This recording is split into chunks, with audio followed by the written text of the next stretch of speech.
खारगे जी, शरद पवार जी, ममता जी, बाकी ऑपोजिशन के सीनियर नेता, प्रेस के हमारे मित्रों, आप सबका यहाँ बहुत बहुत स्वागत। यह हमारी दूसरी बैठक है और बहुत प्रोडक्टिव काम हुआ आज, बहुत स्मूथली काम हुआ। लड़ाई बीजेपी की विचारधारा, उनकी सोच के खिलाफ है। वो देश पर आक्रमण कर रहे हैं, बेरोजगारी फैल रही है, देश का पूरा धन चुने हुए लोगों के हाथ में जा रहा है। और इसलिए जब हम डिस्कशन कर रहे थे, हमने अपने आप से सवाल पूछा, लड़ाई किसके बीच में है? ये लड़ाई ऑपोजिशन और बीजेपी के बीच में लड़ाई नहीं है। देश की आवाज को दबाया और कुचला जा रहा है। ये देश की आवाज के लिए लड़ाई है और इसीलिए ये नाम चुना गया, Indian national developmental inclusive alliance, मतलब इंडिया। लड़ाई एनडीए और इंडिया के बीच में है, नरेंद्र मोदी जी और इंडिया के बीच में है, उनकी विचारधारा और इंडिया के बीच में है। आप जानते हो, जब भी कोई हिंदुस्तान के सामने खड़ा होता है, इंडिया के सामने खड़ा होता है, तो जीत किसकी होती है? कहने की ज़रूरत भी नहीं है। मैंने कहा दूसरी मीटिंग है, इसके बाद हमारी मीटिंग महाराष्ट्र में होगी और हमने निर्णय लिया है, सब ने निर्णय लिया है कि अब हम एक एक्शन प्लान तैयार करेंगे जहां हम एक साथ मिलकर देश में हमारी विचारधारा के बारे में और जो हम देश के लिए करने जा रहे हैं उसके बारे में बोलेंगे। हमारा जो अलायंस मीन्स जो 26 पार्टी का मीटिंग हुआ, इसमें तैयार हुआ। पहले आप यूपीए के नाम सुना, एनडीए तो अभी भी है लेकिन एग्जिस्टेंस नहीं है। इसी के लिए आने वाला दिन देश में जो जिंदगी खतरा में है, चाहे दलित हो, चाहे माइनॉरिटी हो, चाहे हिंदू हो, चाहे मुस्लिम हो, चाहे सिख हो, चाहे ईसाई हो, चाहे मणिपुर हो, चाहे अरुणाचल हो, चाहे उत्तर प्रदेश हो, चाहे दिल्ली हो, चाहे बंगाल हो, चाहे बिहार हो, चाहे महाराष्ट्र हो, सरकार बेचना, सरकार खरीद करना एक ही काम है गवर्नमेंट का। इसी के लिए हम लोगों ने आज सब मिलके एक रियल चैलेंज लिया है। डिटेल्स खारगे जी ने आपको फुल फ्लेजेड नाम बताया, लेकिन इसका शॉर्ट फॉर्म में होता है India. Let us challenge India. NDA, can you challenge India? Bhajpa, can you challenge India? The other people, can you challenge India? We love our motherland. We are the patriotic people of this country. We are for youth, we are for students, we are for farmers, we are for Kishans, we are for Dalits, we are for good economy, we are for the country, we are for the world. So our challenge will be all focus, all publicity, all campaigning, all program. It will be under the banner of India. If anybody has a challenge, catch us if you can. save India from disaster, save India from atrocious terrible, save atrocious terrible from Manipur,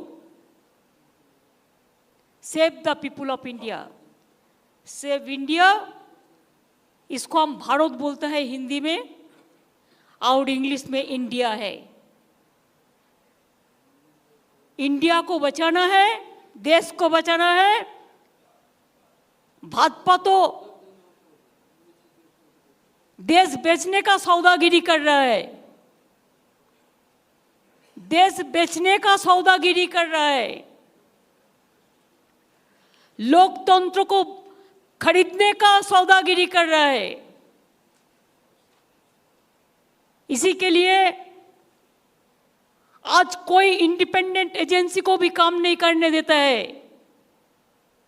कोई आदमी कोई opposition को support करते हैं, opposition state को, तो next day ED और CBI और कोई चला जाता है और खाली धमक देता है, हम 355 करेगा, हम 356 करेगा। हम लोगों ने आज 420 कर दिया, 420 धारा अप्लाई कर दिया पॉलिटिकली, जिसमें इंडिया जीतेगा, भाजपा हारेगा, भारत जीतेगा, भाजपा हारेगा, इंडिया जीतेगा और हमारा देश जीतेगा।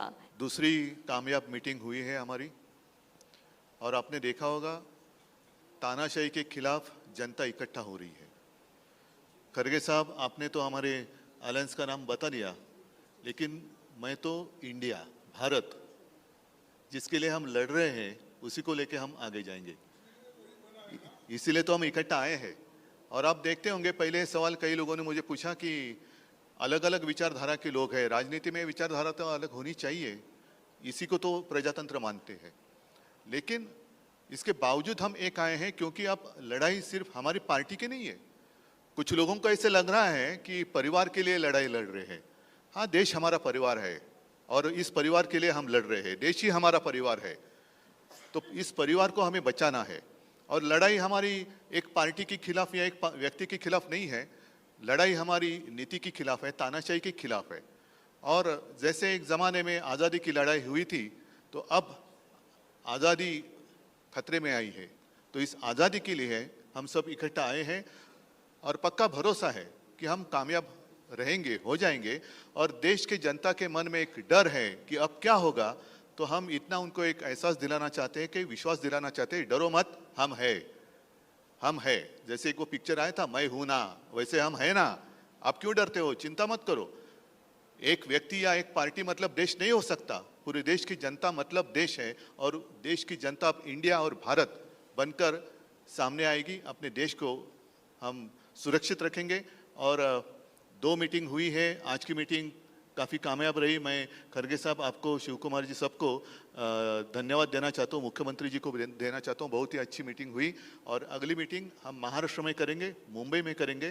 तारीख तो हम तय करेंगे ही, लेकिन अगली मीटिंग हम मुंबई में करेंगे। सबको धन्यवाद देना चाहता हूँ।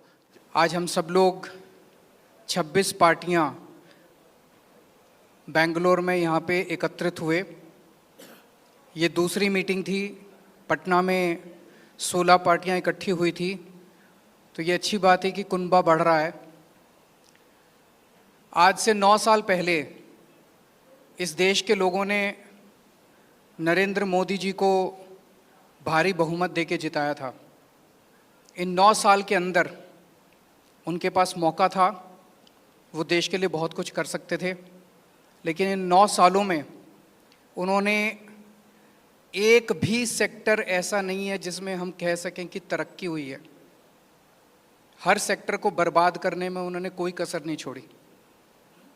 सबसे बेस्ट तो है, आप सेकंड क्लास की रेलवे की टिकट लेके किसी भी ट्रेन में चढ़ जाइए, आपको पता चल जाएगा कि आज से 4-5 साल पहले रेलवे ठीक ठाक चला करती थी। आज पूरी बर्बाद कर दिया इन लोगों ने रेलवे। इन्होंने इकोनॉमी बर्बाद कर दी, इन्होंने रेलवे बर्बाद कर दी, सारे एयरपोर्ट बेच दिए, इन्होंने जहाज बेच दिए, आसमान बेच दिया, धरती बेच दी, पाताल बेच दिया, सब कुछ इन्होंने अपने लोगों को बेच दिया, कोई कसर नहीं छोड़ी। आज देश में हर आदमी दुखी है, युवा दुखी है, किसान दुखी है, मजदूर दुखी है, व्यापारी दुखी है, इंडस्ट्रियलिस्ट दुखी है, गृहिणी दुखी है। ऐसा कौन सा व्यक्ति है जो दुखी नहीं है? तो आज ये 26 पार्टियां, हम सब लोग अपने लिए एकत्रित नहीं हुए। हम देश को एक तरफ बचाना है, जिस तरह से पूरे देश के अंदर नफरत फैलाई जा रही है उससे बचाना है, और दूसरी तरफ एक नए भारत का सपना लेके हम सब लोग इकट्ठे हुए हैं, जिसमें हर युवा को रोज़गार मिलना चाहिए, हर गरीब बच्चे को अच्छी शिक्षा मिलनी चाहिए, हर बीमार आदमी को अच्छा इलाज मिलना चाहिए। ये सपना लेके हम सब लोग इकट्ठे हुए हैं, जहाँ पे ऐसा भारत होगा जहाँ सब सुख शांति होगी, प्यार मोहब्बत होगी और देश तरक्की करेगा, ना कि देश के संसाधन जो हैं कुछ लोगों के लिए, चंद लोगों के लिए लुटाए जाएंगे।